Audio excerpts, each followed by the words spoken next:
Bienvenidos nuevamente a este curso de Electrodinámica 1. Este es el capítulo 3, sección 13, parte 2.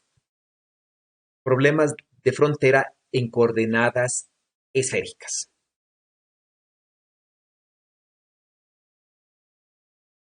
En el video anterior vimos cómo resolver la ecuación de Laplace cuando las fronteras se pueden representar como planos y utilizar, por tanto, esa simetría para escribir el potencial como la multiplicación de tres funciones en X, Y Z. Y eso nos condujo a una solución en la cual habíamos expresado que la solución es una combinación lineal, digamos, ¿no es cierto? Es una combinación lineal, una superposición de diferentes funciones, ¿no? Que necesariamente van a ser series de Fourier y funciones exponenciales reales. Y eso va a depender de las condiciones de frontera, ¿no es cierto? Para saber a qué eje le corresponde exponenciales reales y a qué eje, ¿no es cierto?, le corresponde exponenciales imaginarios. Ahora, si nosotros, por ejemplo, tenemos una frontera, pero en este caso la frontera tiene forma esférica, nosotros podemos acoplar esa simetría y expresar el potencial en coordenadas esféricas y resolver entonces, ¿no es cierto?, el laplaciano del potencial haciendo la separación de variables. Entonces, ¿no? Supongamos que queremos resolver el potencial en la zona 1, en donde nosotros no tenemos densidad de carga, ¿sí?, volumétrica, y simplemente tenemos una frontera en la cual estamos suponiendo que conocemos el potencial. Si es el caso, al igual que antes, nosotros podemos dividir al laplaciano del potencial para el potencial, y si el potencial es diferente de 0, esta división va a ser igual a 0 y aplicar el método de separación de variables. Entonces, la función más fácil que se puede separar aquí y dejarle solamente de una sola variable es esta sección de acá. Si multiplico todo por este factor. Entonces, ¿no?, yo podría igualar este término a una constante. Y la constante puede ser o positiva o negativa. Si la constante fuese positiva, los exponenciales que me van a dar aquí van a ser reales y no imaginarios como está escrito acá. Ahora, si los exponenciales son reales, y recuerdo que la función en phi tiene que ser cíclica después de 2pi, ¿sí?, es decir, tiene que ser la misma después de 2pi, un exponencial real no va a poder ser cíclico luego de un giro de 2pi. En cambio, si el valor de este factor es negativo, ¿sí?, es igual a una constante negativa, por ejemplo, menos m cuadrado, la solución va a ser un exponencial imaginario. Y este exponencial imaginario sí puede ser cíclico, sí puede volver a tener el mismo valor luego de 2pi, sí, luego de un giro de 2pi, si m es un número real, entero. ¿Sí? Si m es un número real entero, ¿no es cierto?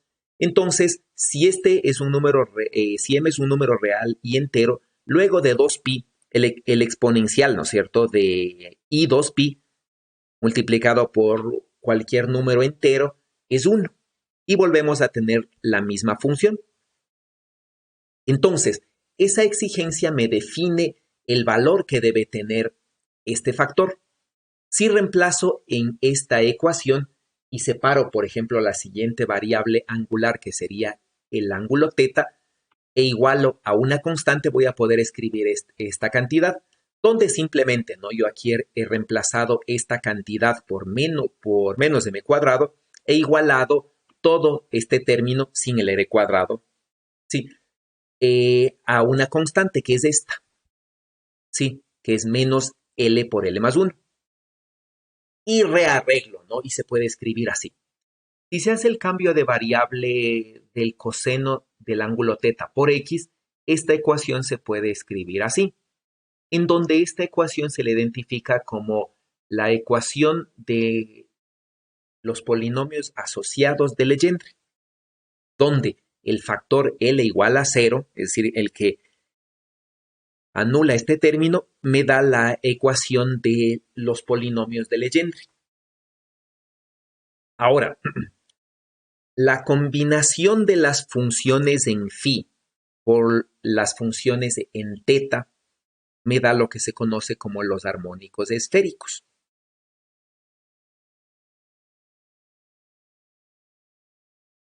Por otro lado, si nosotros ya tenemos la solución en phi y en teta, ¿sí? Es decir, ¿no es cierto? Ya igualamos toda esta cantidad a una constante que era L por L más 1 y reemplazamos aquí, yo voy a poder tener la solución de la función radial. Y entonces la función radial va a tener esta forma. Ahora, si vemos esta segunda, que la segunda derivada de la función u, ¿sí? Multiplicada por r cuadrado es u mismo, lo que nos sugiere es que la forma de la función u sea una función exponencial, es decir, sea una función, perdón, polinomial, ¿sí? De la forma r a la l más 1 o r a la menos l. En cualquiera de estos dos casos, estas dos funciones van a ser soluciones de esta ecuación de aquí.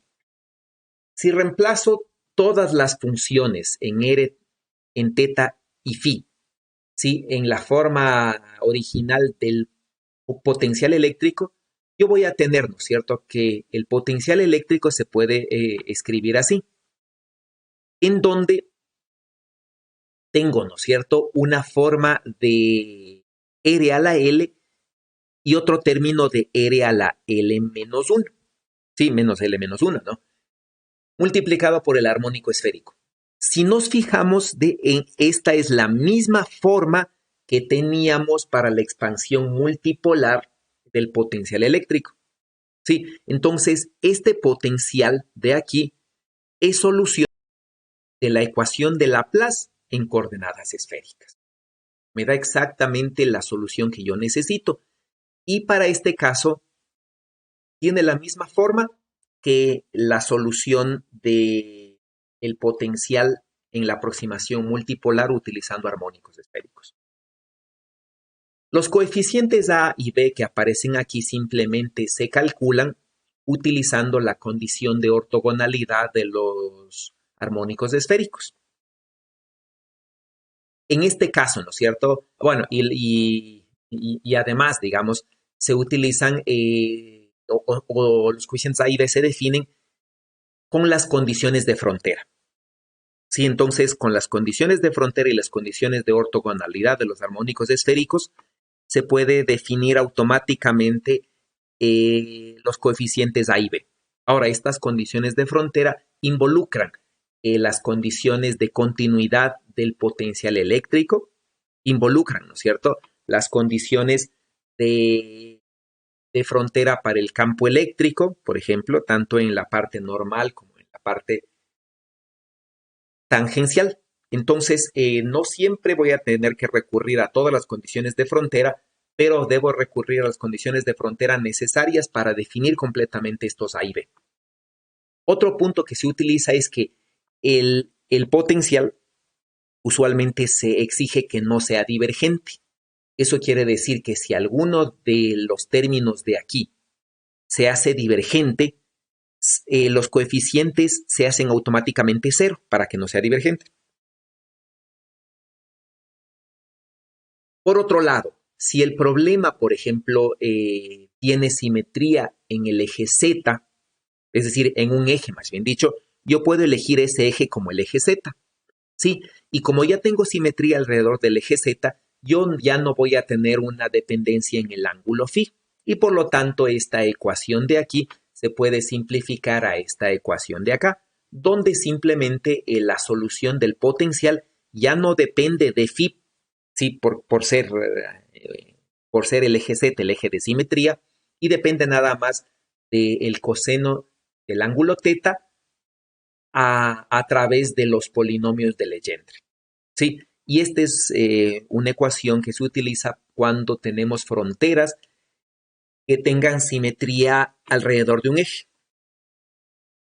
Por ejemplo, este ejercicio de aquí, supongamos, ¿no?, que el hemisferio norte, ¿sí?, está conectado a un cierto potencial y el hemisferio sur está conectado a otro. Entonces yo podría tener un eje de simetría que sería el eje vertical y por lo tanto yo esperaría que el potencial no dependa del ángulo phi, sino simplemente dependa del ángulo que forma con el eje Z, ¿no? Es decir, de el ángulo teta. Finalmente, es importante recordar la función generatriz de los polinomios de Legendre. Sí, la función igual generatriz, ¿no es cierto?, de los polinomios asociados de Legendre, que no son nada más que la derivada m ésima de los polinomios de Legendre. Sí, además de las condiciones de ortogonalidad, tanto de los polinomios de Legendre como de los polinomios asociados de Legendre.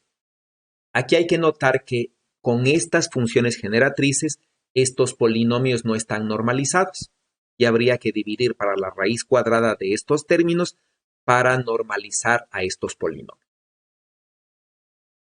Por otro lado, si construimos los armónicos esféricos, se puede ver, ¿no es cierto?, que los armónicos esféricos no son nada más que